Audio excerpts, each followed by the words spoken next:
Maktab tugadi, endi nima qilasiz? 3 oylik kanikuliga chiqasiz. To'g'ri, agar siz 9-sinf yoki 11-sinf bo'ladigan bo'lsangiz, imtihon topshirishingiz kerak va imtihon topshirasiz. Lekin imtihonni o'ylab boshingizni og'ritib o'tirmang, maktab imtihonidan bemalol o'tib olasiz, hattoki ikkinchi bo'lsangiz ham. Chunki men ham maktabda ikkinchi bo'lganman, lekin maktabni bir amallab bitirib olganman. O'ta olmagan taqdiringizda ham ustozlik imtihonidan sizni o'tkazib yuborishadi. Sizni sinfdan sinfga qoldirishmaydi.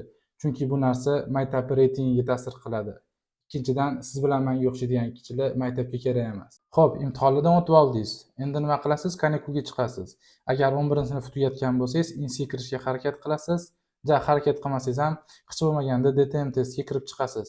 Agar 8-sinf, 9-sinf, 10-sinf tugatgan bo'lsangiz, 3 oylik kanikulga chiqasiz. Lekin o'sha 3 oylik kanikulni qanaqa o'tkazmoqchisiz? Rejalaringiz bormi? Nima qilmoqchisiz? Bu narsa o'rganmoqchimisiz? Ishlamoqchimisiz? yoki bu kimga shogirdlikka tushib narsa o'rganmoqchimisiz, nima qilmoqchisiz? Agar shu berilgan 3 oy kanikulni qanaqa qilib, nima qilib o'tkazishni bilmayotgan bo'lsangiz, keling men o'zim haqimda gapirib beraman. Ya'ni maktabdan olgan 3 oylik kanikulda men vaqtimni qanaqa o'tkazganman, nimaga sarflaganman va o'z maslahatlarimni sizga beraman. Katta ehtimol bilan sizning yoshingiz 15 yoshdan katta. Chunki meni asosan kuzatadigan obunachilarim, asosan kuzatadigan odamlar 15 yosh bilan 22 yosh oralig'ida. O'shaning uchun men 1-sinfga, 2-sinfga, 5-sinfga qaytmayman-da, 8-sinfdan boshlayman. Ya'ni 8-sinfda 3 oylik kanikulga chiqqanda men nima qilganman? 8-sinfda men kanikulga yozgi ta'tilga chiqqanimda Anhor lokomotivda ishlaganman, u yerda mototsiklda ishlaganman, robotda ishlaganman, batutda ishlaganman. Agar Anhor lokomotivga borgan bo'lsangiz, zipline bor, tros. O'shanda ishlaganman. Xullas har xil attraksionlarda, har xil narsalarda ishlaganman. Уже 9-sinfda to'yxonada ishlaganman. O'zi maktab paytim, imенно 3 oylik kanikulga chiqqanimda emas, o'zi maktabda o'qib yurgan paytlarim ham, misol sentyabr, oktyabrlarda to'yxonada ishlab yurardim. 10-sinfda men boshqa maktabda o'qiganman, 10-sinfda boshqa maktabga o'tganman. 10-sinfga o'tganimda anglizcha o'qishni boshlaganman. Va o'sha paytda ham bir viznoylarga chiqib yurardim, viznoy bankentlarga. Viznoy bankent nimaligini bilmasligingiz mumkin. Bu men o'tda ham ofitsiallik qilganman. Boylarning uyida, hovlilarda, misol tug'ilgan kun, banket, iftorlik, sunnat to'y yoki shunga o'xshaydigan bazmlarda qatnashib, ofitsiant bo'lib, o'sha yerda ishlaganman. Lekin 10-sinfda unaqa bosib ishlab yurmaganman, chunki aytganimdek anglizcha o'qishni boshlaganman, ingliz tili o'qiyotgan bo'lganman. Oyda 2 marta, 3 marta, даже 1 marta chiqardim viznoylarga. O'shaning uchun men ko'p vaqtni ishlashga emas, ko'proq fokusni anglizchaga qaratganman. 11-sinfda o'qiyotganimda ham anglizcha o'rganardim, lekin 11-sinfda men uydan ishlaganman. Ya'ni uyda anglizcha ustoz bo'lib, mahalladagi bolalarga dars o'tganman. O'shaning orqasidan pul topganman desam ham bo'ladi.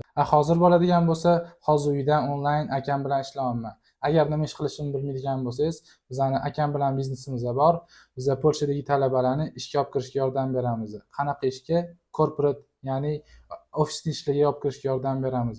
Misol uchun bo'lishi mumkin, studentlar, Polshadagi studentlar asosan qora ishda, pitsada ishlayotgan bo'lishi mumkin, sexda, qanaqadir skladda og'ir qora ish qilayotgan bo'lishi mumkin. Biz ularni toza ofisda ishlaydigan korporat joblarda ishlashiga yordam beramiz. Agar sizni qanaqadir Polshada yoki tanishingiz yoki student bo'ladigan bo'lsa, biz asosan studentlarga yordam beramiz. Tanishingiz bo'lsa, bizga bog'lansa, biz ularga yordam beramiz qo'ldan kelgancha. Xo'p, mavzuga qaytamiz. Hozir men haqimda eshitib, nima qilganman maktab paytlarim, kanikulda nima qilganman, nima ishlar bilan shug'ullanganman, o'shalarni eshitib hozir o'ylab qolgan bo'lishingiz mumkin. Ishlasammikan yoki o'qisammikan deb. Men o'qishingizni maslahat beraman. Farqi yo'q, 10-sinfdamisiz, 11-sinfdamisiz, maktabni bitirganmisiz, o'qishingizni maslahat beraman. O'qish deganda men institutda o'qishni nazarda tutmayman. Nimadir o'rganish, anglizskimi, koreyskimi, dasturlashmi, bilmadim, dizaynerlikmi, xullas bu narsa o'rganishingizni maslahat beraman, o'qishingizni maslahat beraman. Chunki men ham o'zim ham kech boshlagan deyishim mumkin. Kech boshlaganman, 10-sinfda anglizcha o'qishni boshlaganman. Lekin u payti menga kech, uje anglizcha kechlik qiladi, o'qiy olmayman demaganman-da, o'qiganman, anglizchani o'rganganman. Farqi yo'q, hozir siz ham 8-sinf bo'lasizmi, 9-sinf bo'lasizmi, 10mi, 11mi, anglizcha o'qishni boshlang yoki bilmadim, dasturlashni boshlang yoki bo'lmasa bilmadim, nimadir o'rganishni boshlang. Chunki qancha vaqtli boshlasangiz, shuncha o'zingizga yaxshi. Misol to'g'risini aytaman, angliskiyni mendan oldin o'rgangan bolalar hozir mendan oldinroqda. To'g'ri, men hozir hech kim bilan poyga o'ynamayman yoki boshqa dars emas. Agar siz hozir 10-sinf yoki 11-sinf bo'ladigan bo'lsangiz, o'qish kech deyotgan bo'lsangiz, bu noto'g'ri fikrlayapsiz. Men sizga aytaman, noto'g'ri fikrlayapsiz. Kim aytdi sizga kech deb? Kim aytdi sizga vaqtli deb? Kim o'lchab qo'ygan bu narsani? Hech qachon kech emas. Misol uchun o'zimning akam hozir 22 yoshda, kichkina akam angliskiyni endi o'rganyapti. Kechmikan? Nima deb o'ylaysiz? Agar hozir ham bu narsani o'rganish menga kech deb fikrlayotgan bo'lsangiz, rostdan ham kech. Shundoqligingizcha qolib keting. O'rganmay hech narsa rivojlanmaydi. Chunki uje kechda. Xo'p, balki siz allaqachon bu narsa o'rganishni boshlagandirsiz. Misol uchun aytaylik, angliskiyni o'rganishni boshlagandirsiz. Elementary o'qiyotgandirsiz. Lekin yozda ishlab, keyin maktab boshlanganda yana o'qishingizni angliskiyni davom ettirmoqchisiz. Lekin bu fikr ham vobshe xatoli. Hozir nimagaligini tushuntiraman. Hozir siz elementaryni tugatayotgan bo'lsangiz, 3 oy kanikulda ishlab, sentyabrdan yana angliskiyni boshlaydigan bo'lsangiz, siz elementaryni oxiridan boshlamaysiz, elementaryni boshidan boshlaysiz. Chunki 3 oy davomida angliskiy esingizdan chiqib ketgan bo'ladi. Siz 3 oy kanikulda ishlayman deb 6 oy vaqtingizdan yutqazyapsiz. O'shaning uchun fokusni bitta narsaga qaratingda, tezroq o'rganib, tezroq natijaga erishib olsangiz, keyin soqqa qilaverasiz, pulni o'zi keladi. Qancha vaqtli boshlasangiz, o'zingizga o'shancha yaxshi. Misol uchun boshlashingiz mumkin, mana shu videoni ko'rib olasizda, reski bu narsa o'rganishni boshlaysiz. Angliskiyni bilmadim, bu narsa o'rganishni boshlaysiz. Ishonavering, mana shu videoni ko'rayotgan nechta odam ko'radi, ularni misol 99% odam boshlashi mumkin, to'g'ri, yozda ishlamasdan o'qishi mumkin, faqat bir haftadan keyin, 10 kundan keyin, balkim bir oydan keyin. Agar siz mana shu videoni ko'rib reski boshlasangiz, bu narsa o'rganishni o'sha ko'rgan odamlardan shunda ham siz oldinroqda bo'lasiz. Tushunyapsizmi nima deyotganimni? To'g'ri, balkim uydagilaringiz sharoiti yo'qdir sizni o'qitishga, qo'shimcha darslarga pul berishga. Lekin agar siz o'qiyman deydigan bo'lsangiz, uydagilaringiz sharoit qilib beradi, pul topib beradi. Qarz olib bo'lsa ham o'qitishadi. Agar siz rostdan ham o'qiyman, o'rganaman deydigan bo'lsangiz, javob beraman, uydagilaringiz qatdan bo'lsa ham pul topib, qarz olib bo'lsa ham sizni o'qitishadi.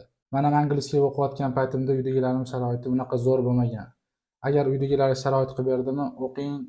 Agar sharoitingiz bo'lmasdan turib, uydagilaringiz sizga sharoit qilib beryaptimi, unda ham o'qimasangiz, prosta uyaling. To'g'ri, hozir o'rganasiz, o'qiysiz, qiynalasiz, keyinchalik o'zingiz mazza qilasiz, samarasini tortasiz. 5 yil qilingan qattiq mehnat keyingi 50 yilingizga yetadi. Demak, 1 yil qilingan qattiq mehnat keyingi 10 yilga teng. O'rtacha odam 75 yil yashaydi. 5-6 yil qattiq zo'r mehnat qiling, shuni o'zi yetadi. Yon atrofdagilarga umuman e'tibor bermang. Sinfdoshingizmi, do'stingizmi, og'ayningizmi, qarindoshingizmi yaxshi telefon tutishi mumkin, yaxshi telefon ishlatishi mumkin, yaxshi xonadonda turishi mumkin, yaxshi kiyim kiyishi mumkin. Lekin ularning hammasi pulingiz bo'lsa bir deganda olasiz. Lekin vaqtingizni keraksiz narsalarga sarflab qo'ymang. Men ham yoshligimda, endi maktabda o'qib yurganimda ahmoqgarchiliklar qilib, vaqtimni men ham oppoq emasman, bekorchi foydasiz narsalarga ishlatganman. Vaqt yoshlarga sekin o'tayotgandek tuyuladi, kattalarga esa aksincha tez o'tayotgandek tuyuladi. Aslida vaqt hamma uchun bir xil tezlikda o'tadi. Vaqt sekin o'tayotgandek tuyulgan paytda tezroq harakat qiling. Tez o'tayotgandek tuyulgan paytda umidsiz bo'lib qolishingiz mumkin. Mana misol uchun yaqindagina 2025-yil kirib kelgandi, realni. Yangi yil yaqindagina kirib kelgandi. Uje 2025-yilni 5 oy o'tib ketdi, 7 oyi qoldi. O'shaning uchun vaqtingizni bekorchi narsalarga sarflamang, bilim oling, narsa o'rganing. Agar 2025-yilni hali ham hayotingizdagi eng zo'r yilga aylantirishni xohlasangiz, bu videoni ko'ring. Qilishingiz kerak bo'lgan ishni qilingiz kelmayotgan paytda qiling, oddiy tuyuladi, lekin ko'p narsani o'zgartiradi.